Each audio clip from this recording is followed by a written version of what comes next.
Hello everyone, welcome to Real Reds Talk in tournament mode. The World Cup is officially underway. We're a good couple of games into it now. And of course, England played Iran today. England 6, Iran 2, 8-goal thriller. What a way to start your first group game. That's the one I'm looking for. Goals from Saka, Sterling, Bellingham, Rashford and Grealish give England the 3 comfortable points they absolutely deserved. And we dominated Iran pretty much basically from start to finish. Couple of moments of couple of weird ref decisions that we're definitely going to get into later on. But yeah, we have Sam and Alex on the show to run through this game. So how you doing, Alex? Yeah, good. Especially after today, good result, wasn't it? Played well. Absolutely.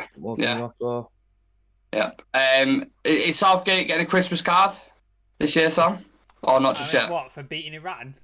Yeah. He needs to do a bit better than that, and then maybe we'll talk. Yeah, absolutely. How are you though? You good? Yeah, not too bad. It's been a positive day. Good, a lot of stuff done at work, and then England win, so can't really complain. Yeah, you can't complain with 3 games a day, can you? I'm loving it in a minute. Just like 10 o'clock, 1 o'clock. Yeah. Loving it. Meant to be. Exactly. Don't forget to like and subscribe to our channel, guys, for all the World Cup coverage. We've got loads of content this week. Watch-alongs, reviews, news shows. So make sure you turn on that notification bell so you don't miss a thing when we go live. Alex will be joining us during the World Cup, so just count yourself lucky. If you thought we already had good content, we've got this lovely man alongside us as well for a lot of the shows. So yeah, extra look there for you guys. So yeah, we'll dive into the game itself, lads. First 20 minutes, kind of stagnant, sluggish, due to the concussion, which, in my personal opinion, I thought he was milking the fuck out of. He goes down, they do the assessment, and they're like, right, everyone in the commentary, everyone who's watching it, I'm assuming, right, just send him off. He's clearly can't go back on. Send the guy off, man. And it's about 10 minutes deep at this point, and then he goes off. And then starts putting his gloves back on. The captain has a word with him. Just like, mate, what is going on here? Are we going to play the game? Or is the guy just going to just keep going on and off? Decided to carry on playing. And then eventually that issue got sorted. And then I thought once we started linking smart combinations to break down that low block with the likes of Saka, Sterling, Mount, I thought their movement, skill, pace really helped that. Move it side to side, break down the low block, as I said. Wasn't any bad performances overall, I don't think. Everyone looked like they was, singing from the same hymn sheet. And we looked like a team who was synchronised together. And everyone looked like they was on, motivated. Everyone looked like they was up for it. So very, very positive signs from the England squad. Of course, it is Iran. But I want to go through the goals. I want to kind of, go through them with a fine-tooth comb and look at individual players as well. So the first goal coming from a lovely cross from Luke Shaw, which we, as United fans, we know he's capable of doing because he's done it for Cristiano on a few occasions. Obviously, Alex isn't a United fan, so he might not know that, but I have to put that out there. And then Jude Bellingham gets his first goal for us, does really well to get it in the corner of a goal. Can we just talk about Jude Bellingham for a minute? Because the kid is 19 years old there. He's playing like a seasoned pro. And he's doing a madness at the minute. So, Alex, if you can, just start us off with Jude Bellingham and what you thought of his performance today in particular. What a player, man. What a player. It's like you're saying he's 19. He's been around for like 3 years now. And it's every year or every game, it seems, he's growing and growing all the time. And now he's like, it's almost like he's, I wouldn't go as far as saying our most important player. Yeah. But, like, the way that he sort of linked the midfield and everything today, he's just, mate, he was a class above everyone else. I think he was the best player on the pitch by far. Yeah. It makes a difference to it from Calvin Phillips, Sam, because I know Calvin Phillips is good in his own right, but Bellingham has that license to go forward and get in the box, which is obviously where his goal came from, arriving late in the box, kind of Lampard-esque, and obviously gets the header in the top right corner. Look, I'm not going to ask you how high his ceiling is because he's a generational talent, and I think we know that he's got a lot of potential. But your thoughts on Bellingham in a minute, and are we going to sign him at United? There's a lot of questions there. I think when we did the breakdown and we did the England thing, I think I said, didn't I, that Bellingham was going to be our most important player, and he was going to be a star of this tournament, and he's took 20 minutes to prove me right. And yeah, the guy he's he's 19 years old and he's captain material already. The guy's a leader. Like, the guy just does what it says he's gonna do, and he has no fear. His confidence is like super high, and the header as well. Can we just talk about the header? How good was that fucking header? By the way, but he said he thought. He said he thought he missed it when he got asked about it. He was like, "Yeah, I thought he went wide, but yeah, it's just like nestled right in the corner." As it was glancing, and then it looped over the top of the keeper into what a fucking header that was! Like this, aesthetically pleasing. Very, very aesthetically pleasing. Is he going to come to United? If we're willing to pay, God knows what he's worth now. Like, I think, what was he, 150 million last year? Like, prior to the tournament. 200 next summer. Like, Dortmund could charge what the fuck they want for it, really, can't they? So it is what it is. Like, I'd love him to be at United. I would love him to come to United. But there's going to be a lot of suitors for him. Liverpool, Chelsea, City. I think City are interested as well. So it's going to be it's going to be Real interesting. Madrid and clubs like Real that. Madrid, exactly. Yeah. You don't play in the Championship at age of 16 in the midfield if you haven't got something about you, especially physically. Yeah, he played like the whole season, didn't he? Like, he turned 16 like at the start of the season. Crazy. And played the whole season. It's mad. At 16, I was fucking smoking cigs in the toilet and fucking getting detentions, mate. This guy is on another level. And his frame as well. Do you know what I mean? His frame for the game. He's just got like this athletic strength about him. Very tall. He's perfect for a box-to-box man. What did you say, Sam? Can we just talk about the fucking concussion protocol as well? How shocking that concussion protocol was. The dude had been smashed in the face by his own player and was out for, I don't know how long, like 10 minutes, was it? We had got added time on at the end. 14 minutes, I think it was. And like, if he's not getting up within like a few minutes, take the dude off. Just take him off and just be done with it. Like, to spend 14 minutes and then letting him make the decision whether he's all right or not is fucking shocking. Dangerous, man. Independent doctor, not one of the team's medics, not even a thing, not a fee, just an independent doctor needs to come on, assess, and if he says he's gone, like, he has to go. Like, you can't let the player make the decision. You can't let the other team make the decision. Like, it's fucking disgraceful. And I hope the dude's all right, because he could have risked some serious hurt. Like, concussions are no joke, man. No joke. So, fucking disgraceful. But that was the worst bit. The referee was a bit shite as well, but that was the worst bit. Yeah. I had a flashback for when I remember drinking a top shelf, or someone bought me a top shelf for my birthday on my 21st. And I remember being sat down and I walked outside when the air hit me, and I was walking like that guy was when he came back on the pitch, and he was a little bit precautious. I had flashbacks. I was like, mate, you're not making it back onto that pitch. You need to go sit yourself down, mate. When he took the goal kick, I said to one of my workmates to sat with, what if he falls over now taking his goal kick? Do you know what I mean? Yeah. Like, he just fucking... I was thinking the same. He knew when he took that goal kick, when he was watching that, he was just... This is me. I'm out. I need to get out of there. There was like 4 balls just spraying out. So I knew we'd end up going off. I just had that feeling about it. So that kind of staggered the game at the start. But yeah, Jude Bellingham got on the score sheet. Luke Shaw with a wonderful delivery. And then we know, as England fans, another weapon in our arsenal is, you know, our strength in the box from set pieces. Just from past tournaments, we know that, obviously. And then when we saw Barry hit the bar, we thought, oh, he got close. Even Jordan Pickford was like celebrating before he went in, because he thought he was just about to nestle in the top corner like Bellingham's did as well. But then he did a similar thing when it came into the box, won the header again, set up Saka for that half volley. Was fucking beautiful, mate. Yeah.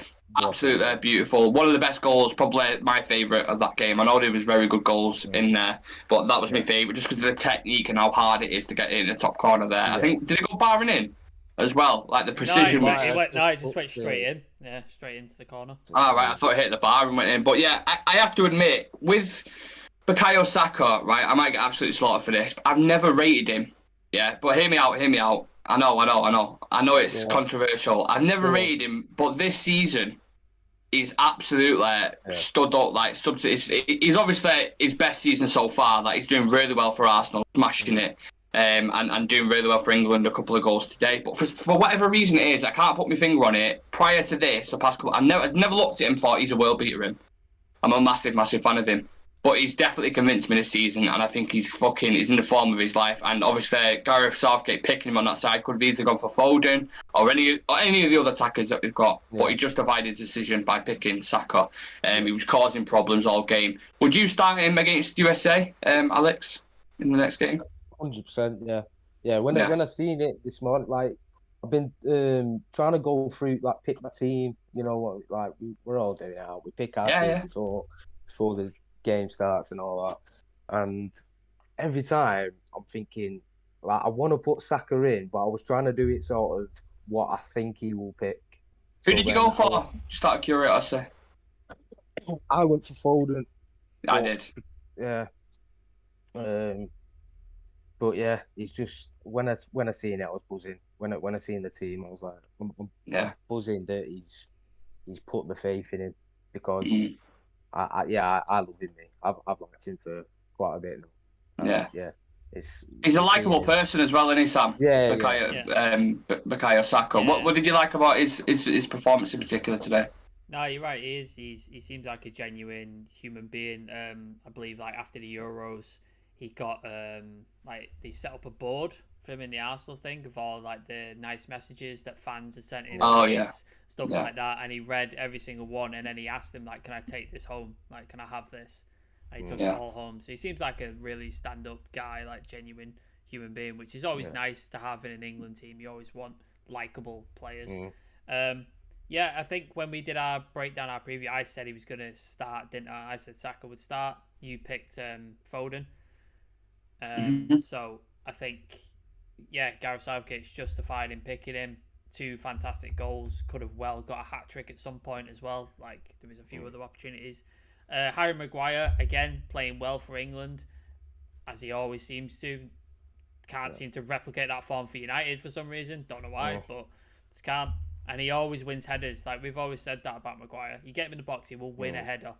It's just converting it into a goal. And I think he got as close as he could probably get without scoring with that off the bar and stuff. So I think, hopefully he's not too concussed and he's back for the next game, because clearly Southgate sees him as an integral part of his system. But he just looks more comfortable in that England shirt, doesn't he? I don't know what it is. Because it's not as if the football was miles away, because he was still playing proactive. The wing-backs were pushing right on. You had Bellingham getting involved as well, so you kind of had Declan Rice as the anchor, and then the 2 splitting centre-backs with Stones and Maguire. And he just seemed comfortable. I know it's against Iran, and he's not, like, really attacking threat, especially, like, pacey mobile forwards. But, I don't know, he just looks like confident as well, his body language. It must be like... I was going to say, it makes you think that, is it a confidence thing? Is it the pressure of playing for, as like, obviously there's massive pressure playing for your country, like, it's the whole country, but I don't know, maybe the atmosphere that he has there in the changing rooms under Gareth. I think it's the captaincy. You think the captaincy's weighs heavier in United? Weighs maybe it's just, I don't know, it's a bit more toxic maybe in terms of fan base and, on Twitter and things like that. Yeah. Well, you had that stat, didn't you, Nick? The most abused players on social media, and Harry Maguire was in the top 10, wasn't he? So Ronaldo and Maguire were the top 2 players abused on Twitter, or received a bit of social abuse. What am I about? Yeah, you know what I mean. But yeah, Maguire is better today, much better. And I never thought I'd be saying this, but I hope he's fit for the next game, because he looks solid alongside John Stones. So let's hope it continues. Look, we've got a lot of goals to break down here, so I'm going to try and go for as quickly as possible, but I'm going to enjoy discussing them, because, it's not very often when England wins 6-2, is it? I think, is that our biggest win? Panama against Panama last time. Panama 6-1. I thought Panama was 4-0. No, 6-1. Was it not? 6-1. Yeah. Oh shit, no way. They're the only 2 times that we've scored 6 goals in a World Cup game. And we've done it So we might as well enjoy it whilst we can, whilst it's here. So 3-0. Iran try press Pickford up high. There's like 4 players pressing him. First time I've seen him press all game. He plays a long ball into Saka. Saka flicks it to Bellingham. Bellingham with great strength carries it, plays Kane in, and that cross from Kane, fucking drills it. He's done it a few times in that game as well. Like I think it is. It's not under looks because I've seen a lot of people mention it. But when he drops or when he goes into a certain area, he can play. Like De Bruyne can play. Like he's got a serious pass on him. It's mad, isn't it? Because you think Harry Kane or just number 9, stereotypical number 9, but he's got so much more to his game, like that pass, and he does them all the time. You've seen the amount of assists that he's got for Son. And, Didn't he have like the highest goal assist relationship, didn't they? Yeah. Together, yeah.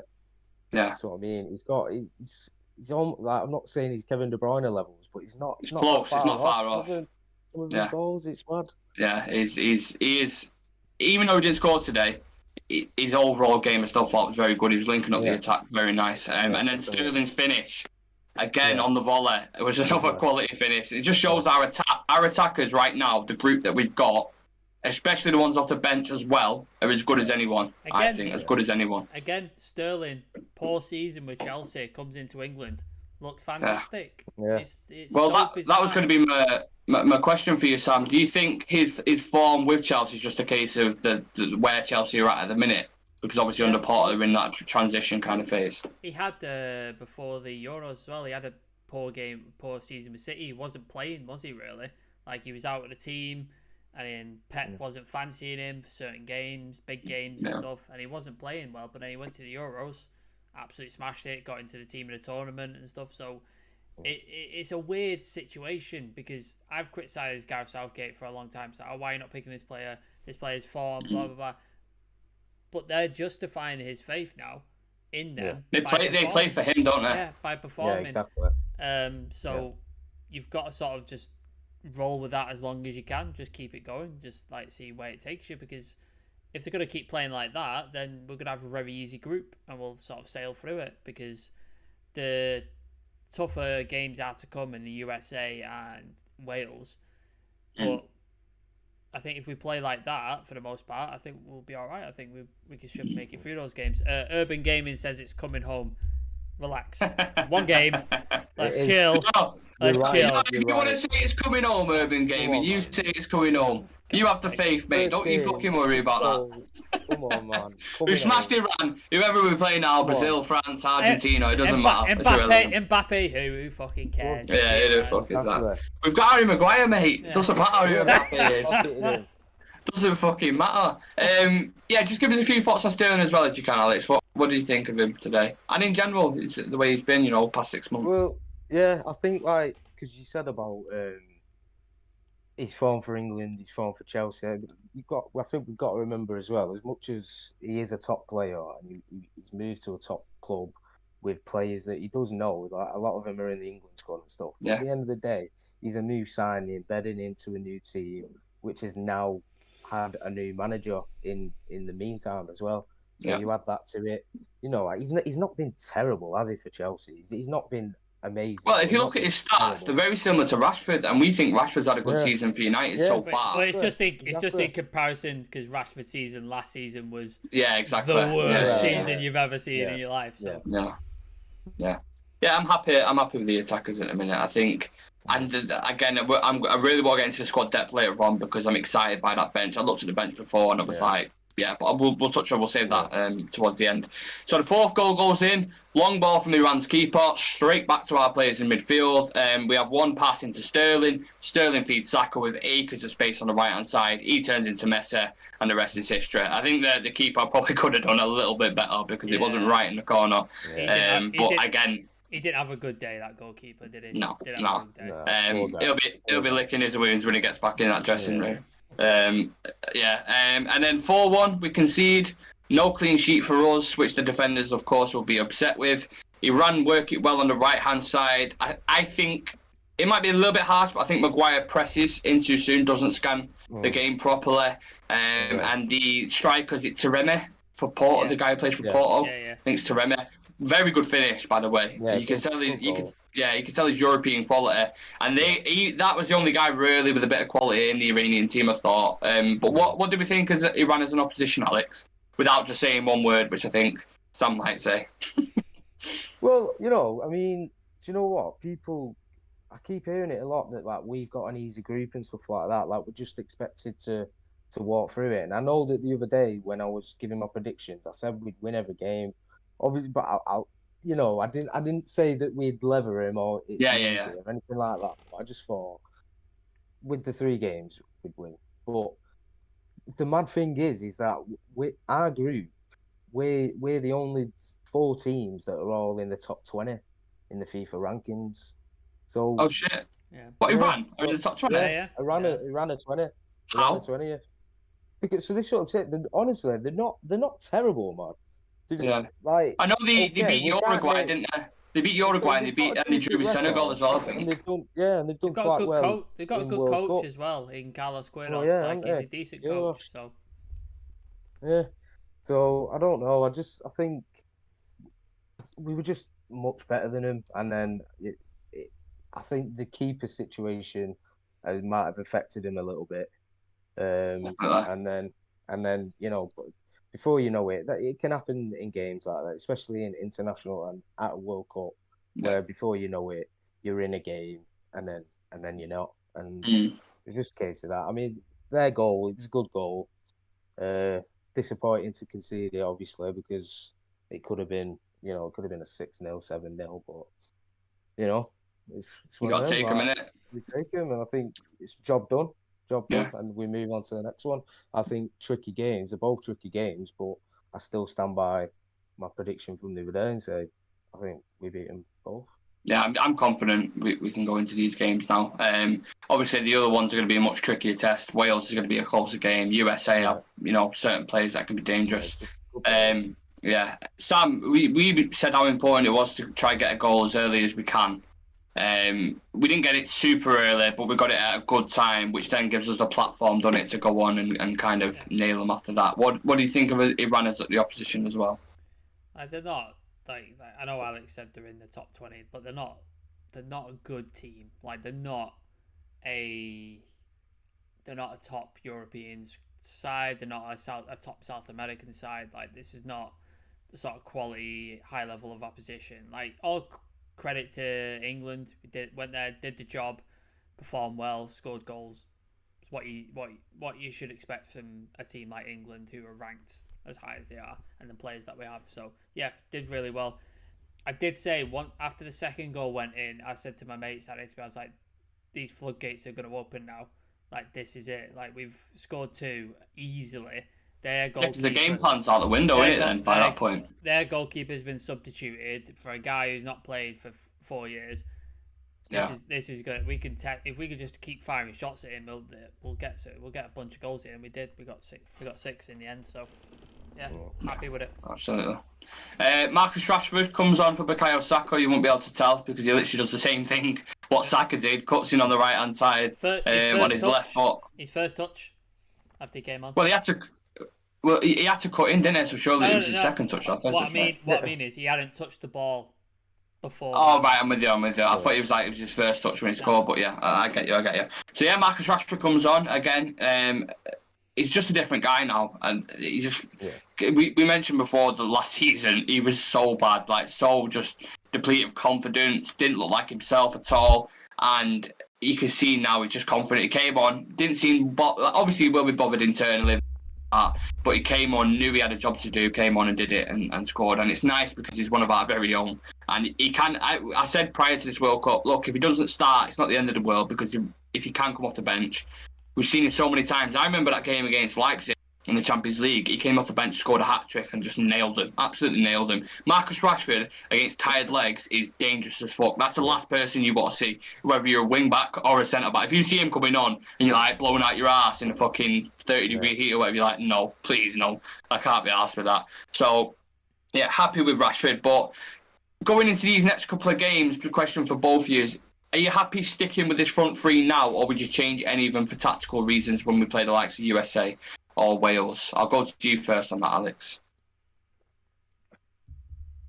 I don't think we do, no, to be honest. There's a case maybe. Do you know what, though? I think I prefer Foden. I mean, obviously, he plays a lot on the wing. But, I mean, his nickname from like being a kid is Stockport Iniesta, innit? Do you know what I mean? So I think I maybe to see like Mount drop out and for Foden to come in or something like that. But Yeah. as far as the front three goes, I don't know. I think at the moment, I think all three of them today like played really well. So I don't think they can be dropped unless if there's some minuscule tactical reason that Southgate can think something to do with the American fullbacks or whatever it might be, then okay. But I think it's like what you were saying. You're pointing out like the depth that we have and the talent that we've got to come off the bench, and I think at the moment that's the starting 11 probably. But then to bring on Foden, Grealish, plays like that, it's crazy, like, isn't it? And then Rashford to come on. It was a really good goal. It was so composed, proper. And he's not great on the right either, Alex. Like when he's played for us on the right hand side, it's not his position. He's been abysmal on there, but like you said. But he did it, and he put it away, and it was like I said, it was classic Rashford, like what you want him to be. Not just as United fans, but as England fans. So it's good to see. I want to discuss Mason Mount because a lot of my mates were saying in the chat at the time I was speaking to him, he was like, oh, he's played shit or whatever, blah, blah, blah. I thought he played really well. I know that on the ball he wasn't amazing, but the reason why Gareth Southgate picks him, and I've said this many times, it's off the ball work, it's the movement, that's what you associate Mason Mount with, and he's really important. I was looking at his stats before. I wish I had him right now because I haven't got him, but I saw him before. He was like 100% on many, many things, like really impressive stats. Do you subscribe to that theory? You know, maybe we should bring in a Foden now or a Maddison, Sam, in that 10, or would you again go with Mount? I just want to touch on Rashford because I didn't get an opportunity to talk. Oh yeah, sorry, yeah. Touch on that as well if you can, please. Yeah, Rashford, typical. What was that? What? You went, Did I? Sorry, I didn't even realise. That's so strange. I was like, what the fuck? I'm going to get these stats up while you do that. So go on. Yeah. So yeah, typical ball in behind for Rashford to run onto and smashed it. That's my favourite goal, I think. It was so clean, such a nice finish, such a great pass. So yeah, that was my favourite No goal. bias there, Sam, at all. What do you want me to say? Yeah. I might actually agree with that though, to be fair. As good as Saka's first goal was. Yeah. There was a slight deflection, weren't they, on the Saka goal? It was gorgeous. It's a bit scruffy. I just think the Rashford was lovely. It was just, like you said, it was clean. Yeah, so I really liked that. And like you said, Rashford impact substitute is phenomenal. He's great. Yeah. Especially if you can put in balls behind like you said, a tired defence, and Rashford will run onto them all day and he'll score you goals. And that's exactly what we did. So yeah, it's great to have him as a depth option. Again, if you wanted to switch things around, you could start him as well, and he'd do the same thing. Mason Mount, I think for Chelsea, he's not had a great season. Like, he's been all right. He's not had a great season. I think the unit that we have of Jude Bellingham, Declan Rice, and Mason Mount, I think that works really well together. I think together they're a really good unit, and I think they make up for each other's mistakes and cover it for each other, but then they all have their individual strengths. I thought Bellingham was phenomenal in breaking up play, getting the ball and moving it forward. Rice just sat and did what he had to do, and then Mount, like you said, off the ball work was really, really good. But yeah, I wouldn't change anything for next game. I think, unless obviously Harry Maguire, concussion and stuff like that, you might have to be forced into a change there. But I think if it's not broke, like, don't fix it. Do you know what I mean? Like, you just continue on, roll with the momentum, stuff like that. And then if you absolutely smash USA, then maybe you can look to change things up a little bit and give some people opportunities against Wales. And sort of like look to sort of give people a bit like people like Maddison and stuff like that, people like Foden, give them an opportunity to play. So yeah, I think stick with what got us to do well in this game. To the dance. We'll see what happens. But yeah, I thought Mount was decent. He wasn't phenomenal by any means, but he was decent. Yeah, definitely. So it was his first half stats that I saw. 100% dribbles completed, 100% tackles won, 100% duels won, 7 out of 7. 100% long passes completed, 3 out of 3, and 4 fouls won, which was the most. So that's why Southgate picks him. It's off the ball work that he does as well, really, really well. Which a lot of people don't get credited for because it's not the sparkling stuff. It's not the amazing assist or the goal, which you do want from your number 10s. I admit that, but Yeah, I was happy with his performance. I think he's going to be important in the big games, especially when you play the likes of France or Brazil or whatever. So, yeah. Moving on to the next goal, 6-1. At this point, you just feel like Iran collapsed. Callum Wilson's come on. Very unselfish of him to square it for Jack Grealish and Jack Grealish to finish it. So buzzing for that as well. Another sub who's come off the bench, got a goal. Then we go 6-2 down. Two subs. Sorry, go on. You got a sub with the assist and a sub with a goal. Exactly. So 2 subs. Yeah. So buzzing with that because, again, it's all about the squad. You're going to need these kind of players in set games. Iran score 6-2. Taremi, penalty. Dyer and Stones caught pulling his shirt, apparently. But I seem to remember a situation in the first half where someone's basically got Maguire in a master lock at this point in the box and drags him down to the floor. Like, literally bear hugs the guy to the floor. He's trying to suplex him. Like, he's got a waist lock on him. And quite literally a German suplex from behind. Yeah, and that's annoyed me so fucking much because I was thinking that one was tugging his shirt, right? And I get it has been games. But the guy who did that to Maguire, he locked his arms around him and felt like dragged him down to the floor. And then this guy's like, yeah, one sec. Nah, not going to give it. Yeah. No worries. And like, how can you look at that in VAR and not give it? And then how can you look... Like, the lack of consistency in the officiating is absolutely shite. And I thought in World Cup tournaments and Euros, it's been relatively good from what I've seen. And in Champions League in general. But the Prem has been the one who's been targeted for its kind of shit officiating. But that decision was shocking, wasn't it, Alex? Yeah, This is what I mean. We get it all the time in England, don't we? We're all like, there's a debate every week, and it's like because we're not implementing it and the correct way and all that. But yeah, But then again, I mean, I don't know. We need to. I don't know who was actually the VAR team or whatever. So we don't know the level or whatever. They're all FIFA ranked refs that are picked. Must have been Iranian. Every country. I mean, maybe. Putting FIFA on anything doesn't give it any legitimacy, as we've seen with this fucking organisation. Exactly. Like, you could put FIFA pro referees, it could be fucking Gian Infantino's best mate, do you know what I mean? Like, could be fucking anybody at this point. Whoever's willing to pay the dollar, that's probably his referee in this game. Yeah. It's funny because the Qatar game versus me and Trez was obviously watching it live. And when it went to the call for that offside decision, I said, there's someone in that VAR thing now with a Glock to their head and saying, you better fucking call that against me. And literally, as soon as I said that, it went VAR, offside. And I was like, what is going on, man? What is going on with this officiating? Have we heard from the Qatari goalkeeper yet? Or is he still missing? No idea. Yeah, he's going to be on the equivalent of milk cartons in Qatar, whatever that is. Yeah, with his face on it. So the game finishes 6-2, but you've got to be happy ultimately with the result, the way the players played. You can't really ask for any more. Maybe if you're very, very picky, you can ask for a clean sheet. But again, one of the goals was due to shit officiating. But yeah, I mentioned before at the start, I want to talk about squad depth. Today we had Trent, Maddison, Foden, Rashford, Grealish on the bench, plus many other talented players. What a five-a-side team that would be, by the way, if you had them five. Yeah. Fucking absolutely class. Great to have different options like that in it, Sam. Like, who can you see potentially getting into the team going further in the tournament if we do make, let's say, the last 16 and we start getting to the big boy games? Or is it a case of you just keep it as it is, never change a winning team? At a minute, the group stage, I think just keep it the way it is. Obviously, when you get to sort of bigger teams, you might have to then think about, okay, we're not going to be able to play free-flowing, attacking, constant football, like, because teams like Brazil, teams like France, you're not going to be able to do that. Like, they're just going to press the life out of you and attack you, so you got to think about how you're going to play and stuff. But in a group stage, I could see Rashford coming in. I thought he had a really good cameo. I could see him coming in. Defensive-wise, I wouldn't make any changes. Goalkeeper, I think, you keep the same.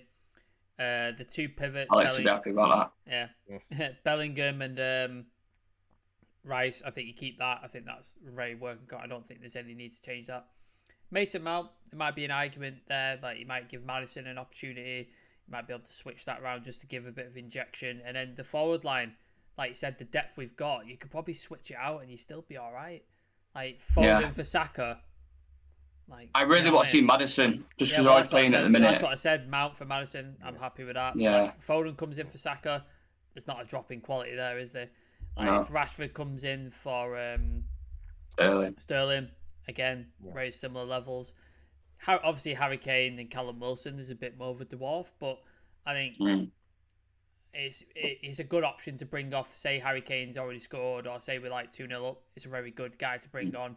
Plays a little differently to Harry Kane, more of a sort of point man target to sort of focus on. Whereas Harry Kane, like we said, drops deep and he'll play make and put crosses in and stuff like that. So yeah, I think I wouldn't change Harry Kane, and I probably wouldn't change the back 5 for now. But Maddison in the 10 and then the 2 wide forwards, you can switch them around, I think. And I think it doesn't upset the team too much. Yeah. What about someone like Trent, Alex? Because we obviously know super talented. Yeah. Especially offensively, probably the best right back I've seen for a long time, especially with his delivery and stuff.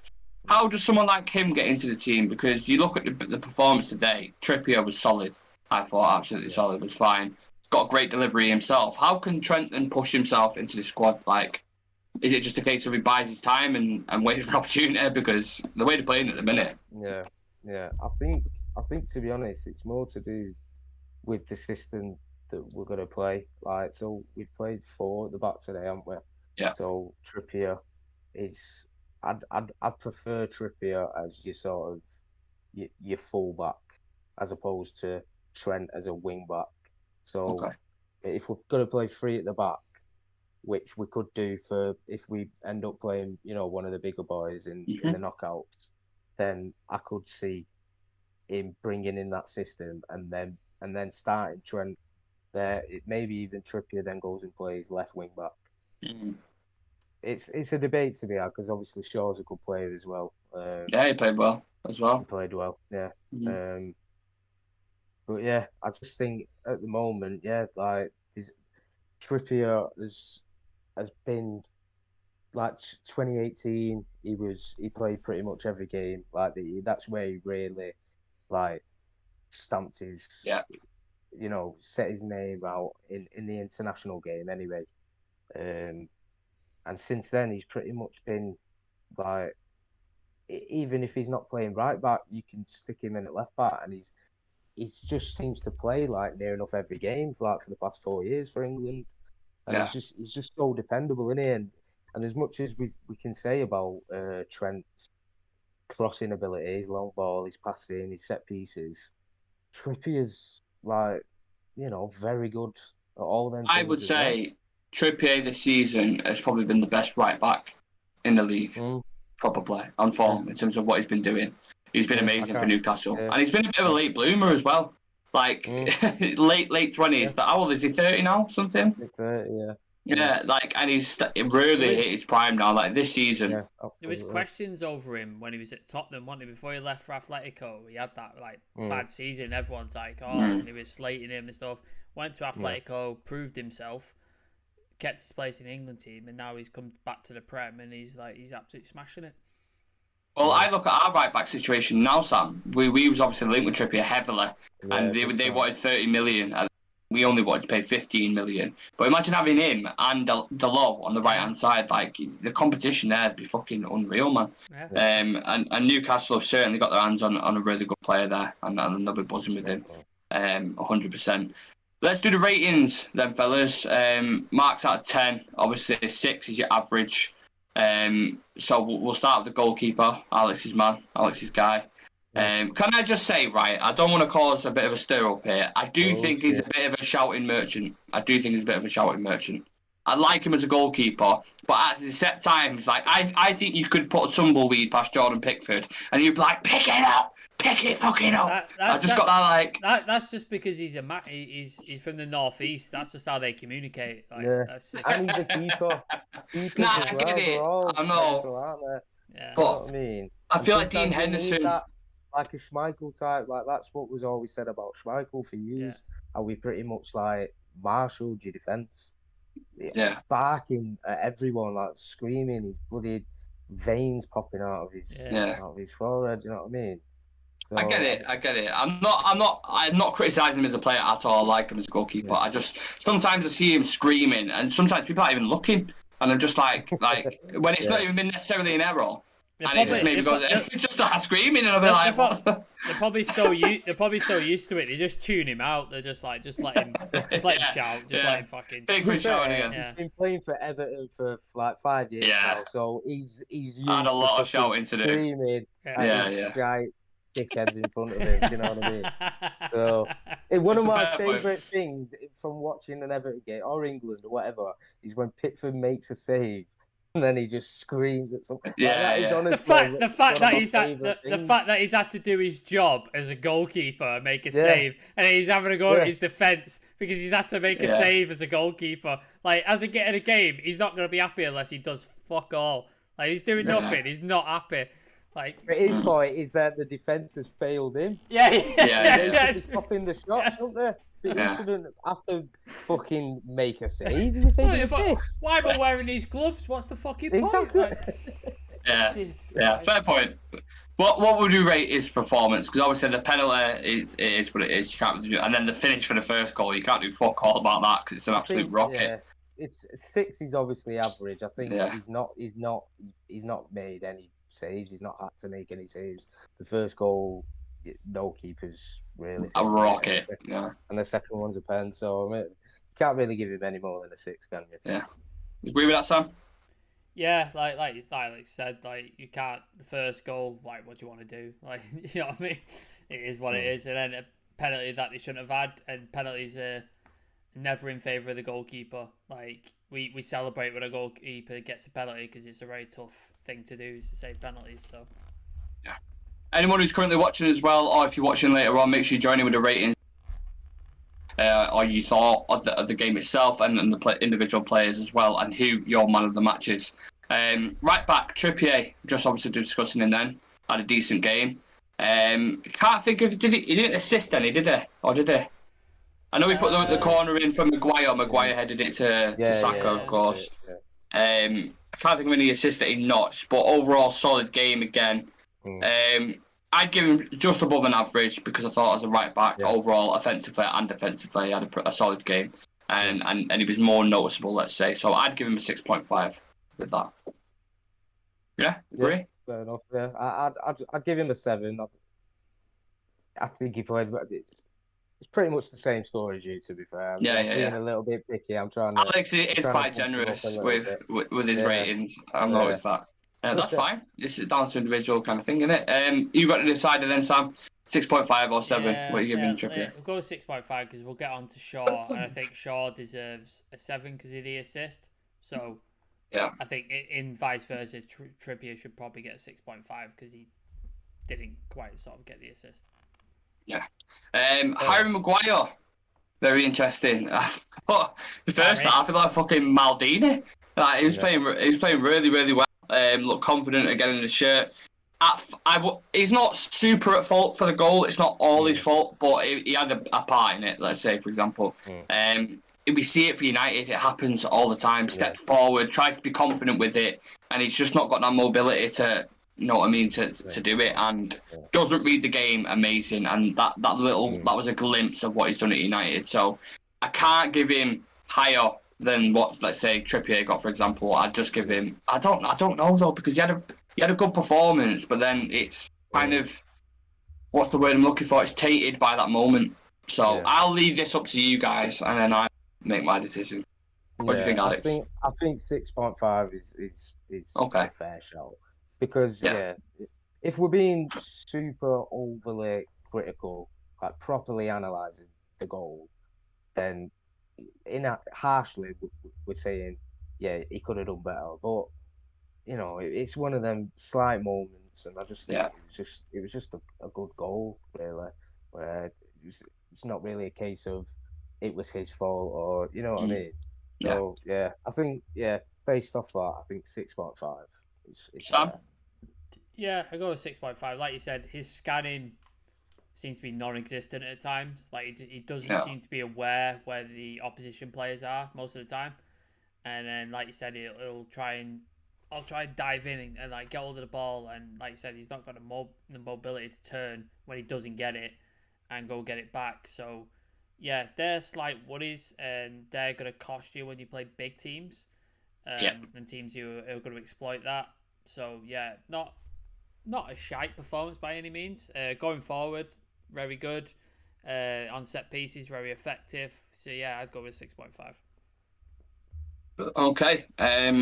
Barry gets a 6.5. Then we have John Stones, the Ballon d'Or winner, or the predicted Ballon d'Or winner. Do you remember that, Alex? Oh, mate. What have you done? Did you predict John Stones to win a Ballon d'Or? No, right. It weren't just as simple as that. Like we can fully go in if you want me to, but I was basically saying at the time I was comparing it to like Cannavaro, right? So Cannavaro. No, but when I was saying, so when Cannavaro won the Ballon d'Or, yeah, right. He was playing for Madrid and he was captaining his country, or he was at Juve and then just gone to Madrid, whatever. Yeah. I was saying that John Stones was a Rolls Royce of a player, amazing defender. If it wouldn't be absolutely mental if he'd have then gone from. This was when he was at Everton, obviously. I was saying if he'd have gone to a City or a Chelsea or a United, and then gone to a Real Madrid or someone or a Barca, and then and what if he's England captain and we do well? Then that's all I was saying. I never said that John Stones was gonna fucking win a Ballon d'Or, man. I'd say there was a lot of fucking. That's why context is important. I can't believe you've name dropped John Stones and Fabio Cannavaro in the same sentence. Yeah. That is a shocker. Absolute shocker. Well, John Stones is not a shit defender by any means. 2015, yeah, I think this one. This is a long time ago. John Stones. I can't remember. I thought it was last year or something. John Stones is not a shit defender. Like he's not. Don't get me wrong. But that's one of the best in the Prem, in my opinion. But John Stones. Fabio Cannavaro, like, do you know what I mean in terms of defenders? I know, yeah, but because Ballon d'Ors, they're not given to like. It's not like you're the best player, you've won the Ballon d'Or. Like these reasons, you know what I mean? Like Luka Modric, the year that he won it, right? Yeah. He won it because he got Croatia to the World Cup final and won the Champions League. It's all to do with the team element as well, innit? Do you know what I mean? Yeah. There has to be something, and so I'm saying. So Cannavaro won it not because he was the best player. Like he was a great defender, of course he was, and he probably deserved it that year. But it was the World Cup, wasn't it? And because of loads of things, innit? Do you know what I mean? Yeah, I get it. Anyway, John Stones, 6.5.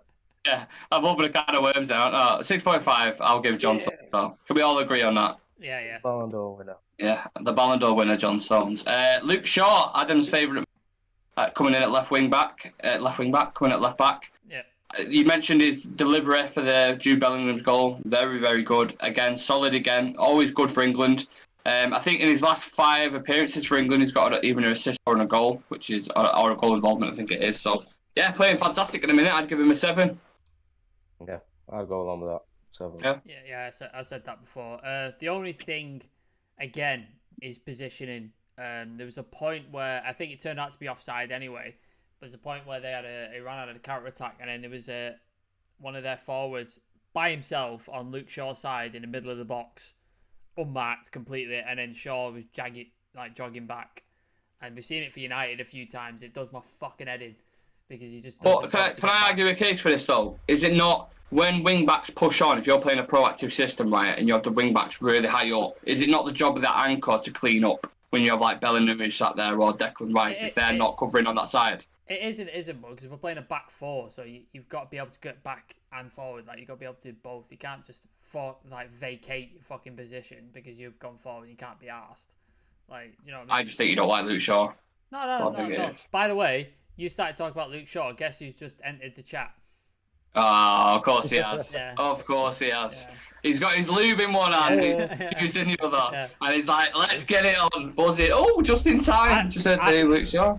Adam, enjoy the show. We talked about Luke Shaw, so you can skip. Enjoy the show, mate. Yeah. Let me know your rating, Adam, in the comment section. Let me know what you think out of 10. 10 every day.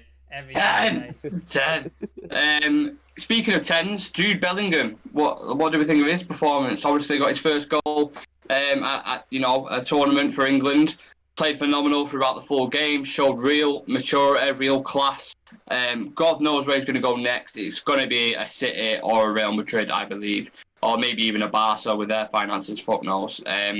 Jude Bellingham, Alex. Talk to me. Yeah, I want to give him a 10. I want to. You have to be perfect though, don't you? Really? Yeah. So maybe let's give him a 9.5 because he was unbelievable. He was the best player on the pitch. Yeah. By far, he just absolutely ran the show. It Yeah. was like he was the most experienced player on the pitch, and Looks like a seasoned pro, doesn't he? Yeah, when he it's plays.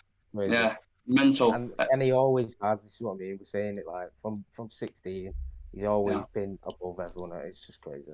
Mad to think he could have another 15 years in football, Sam. Yeah. No, the guy is captain material. And he's 19 years old. He's insane. The maturity that he has, the experience that he seems to have, despite the fact that he's only been playing professional football for 3 years, is mental. So yeah, the guy is a phenomenal talent, and yeah, he's going to cost an absolute fortune next summer if Dortmund decide to let him go, or if they get an offer they can't refuse. I think he will go in the summer. Definitely. So for me, yeah, 8.59. I mean, I could go either way. The guy was man in the match for me for sure by a long stretch. I'll meet you in the middle. I'll go with a 9. Because he's not actually my man of the match though. He's not my man of the match. Okay. Yeah, I think Saka was phenomenal. I'll go either way. Like I couldn't argue either. Yeah, he doesn't deserve it. It's not like a thing. Declan Rice, as Graham Souness would say, steady Eddie. I think he did his job. Did what was required of him.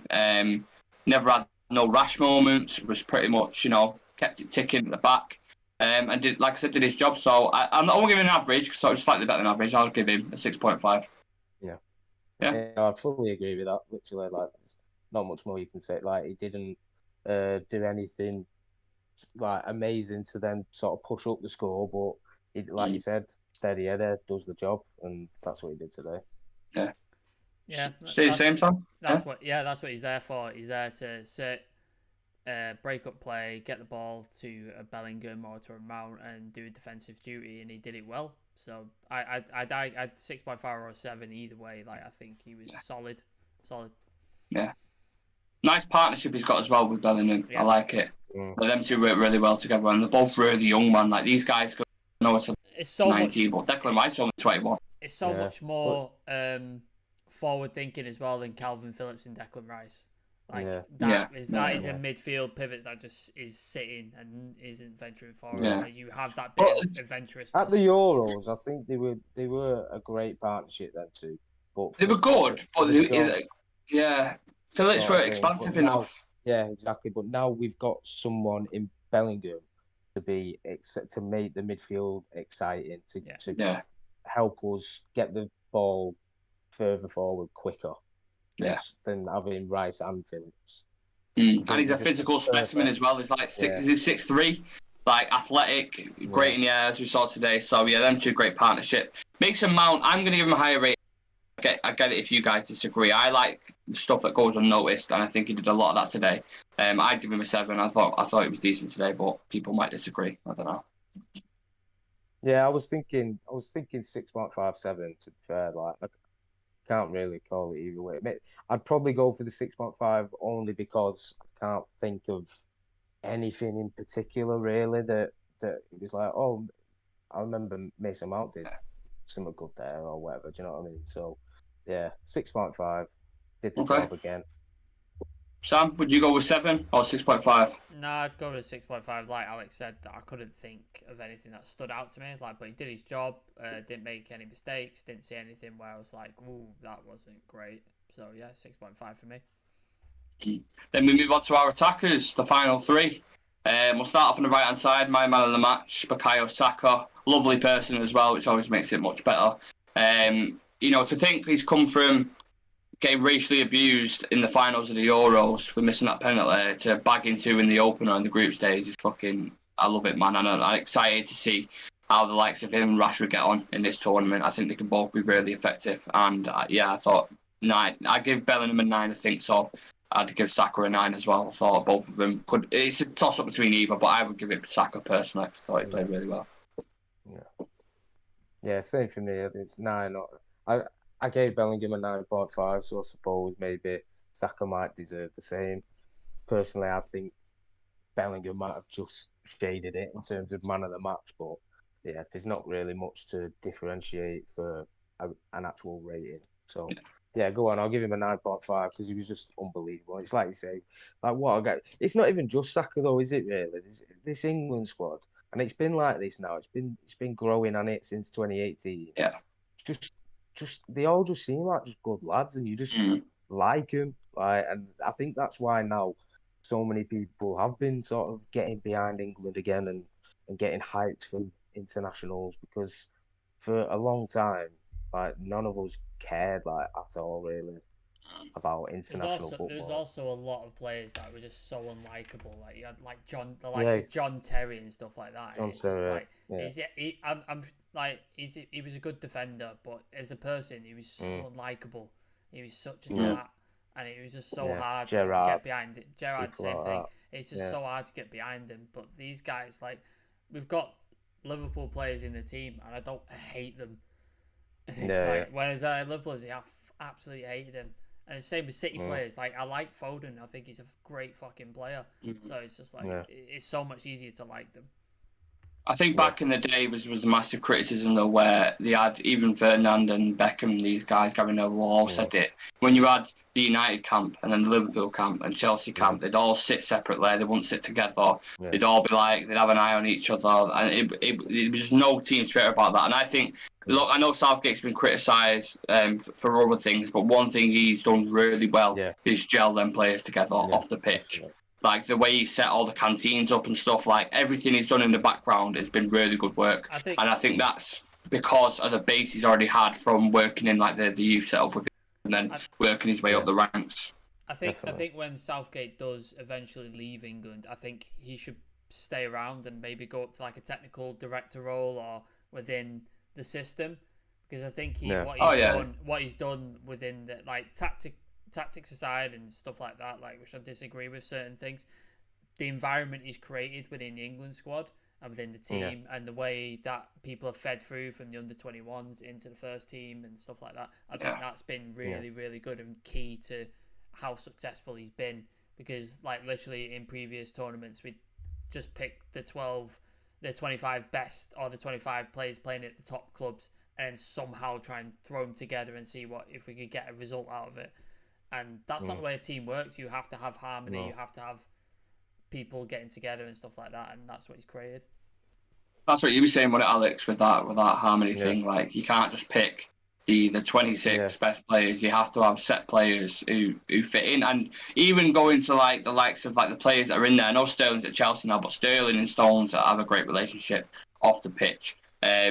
Maguire and Shaw obviously played together at team level. Like, you've got Mason Mount and Declan Rice who are best friends in the midfield. You know what I mean? Like, all these kind of links, it's important for chemistry throughout the team, especially in these tournaments, because you get lack of chemistry because they don't play together every single game. So you have to have that. They have to gel naturally together in order for these kind of tournaments. Yeah, exactly. Well, I mean, you only have to look at like the whole Lampard, Gerrard, Scholes thing, where you think that on paper that midfield is a million times better than this midfield that we played today.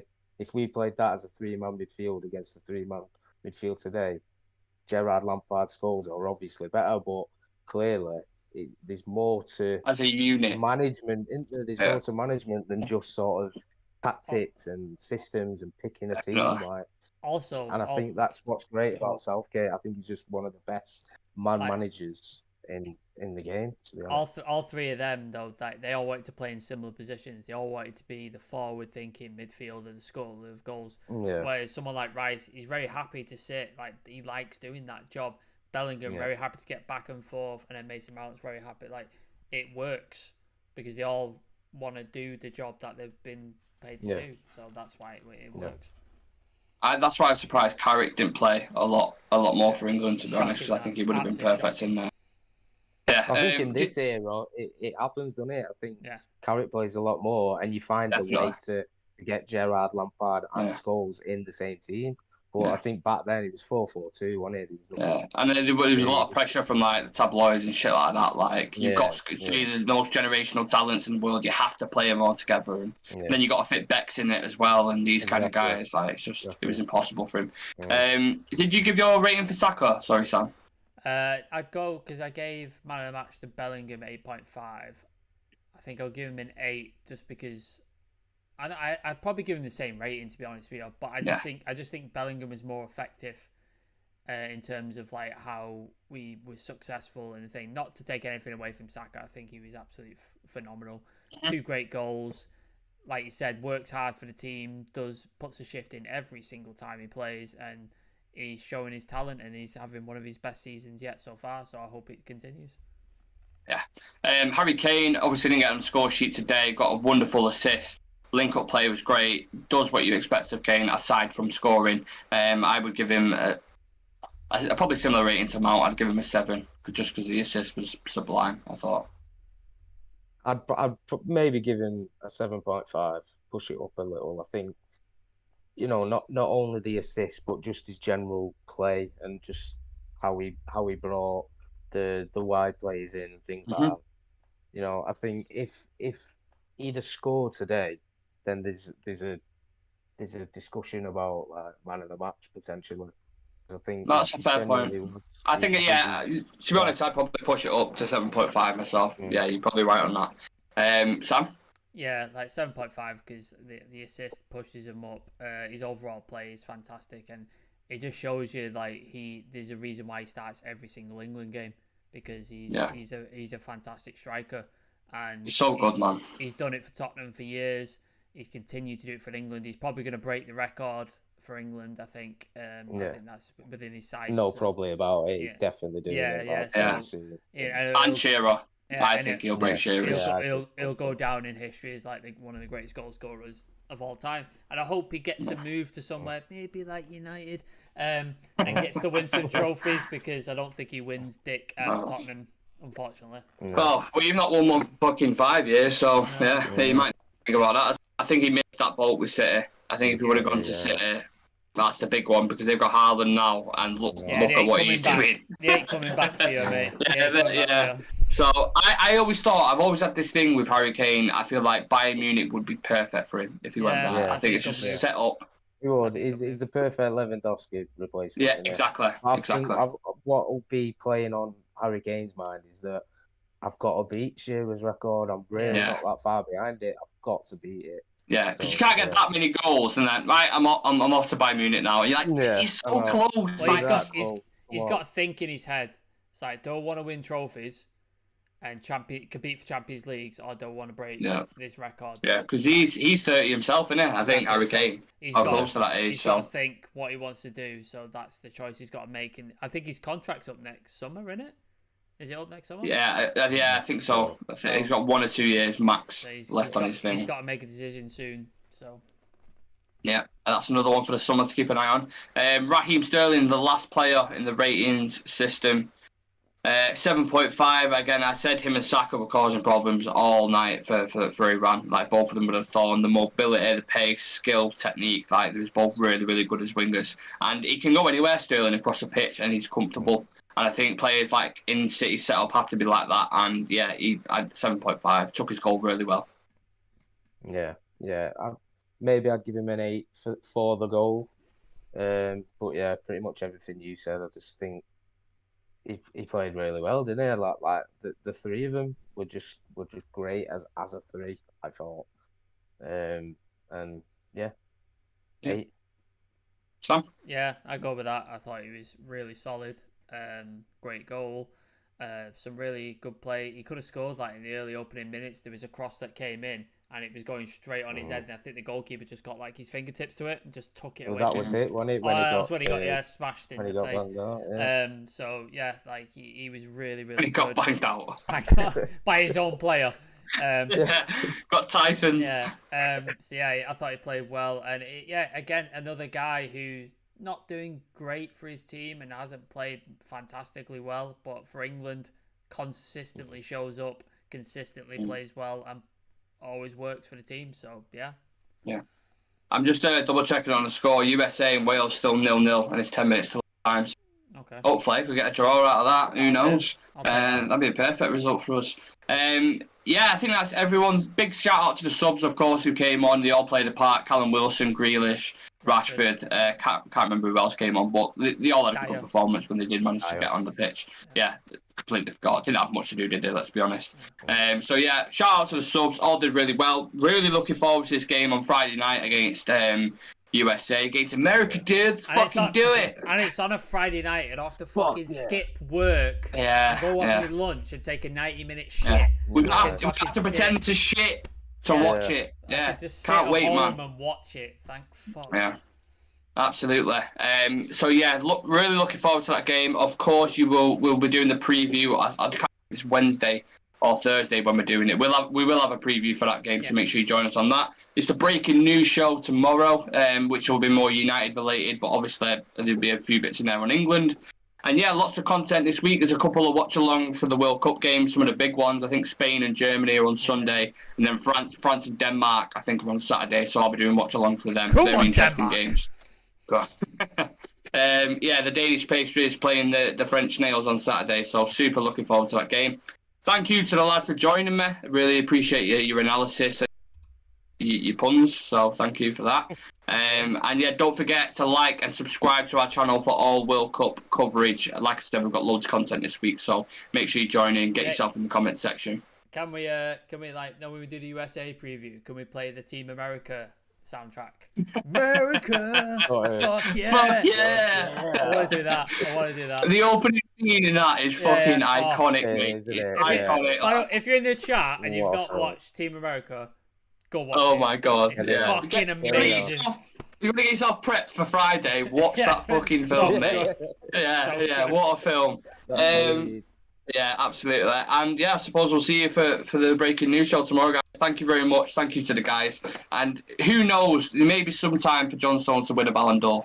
Who knows? lads, is it coming home? Is it coming home? It's definitely coming home, lads. Nick. No, I'm not saying yet. I'm not saying it. You're not willing to say I'm on the fence. 6 goals, boys. 6 goals. Come on. See you later, everybody.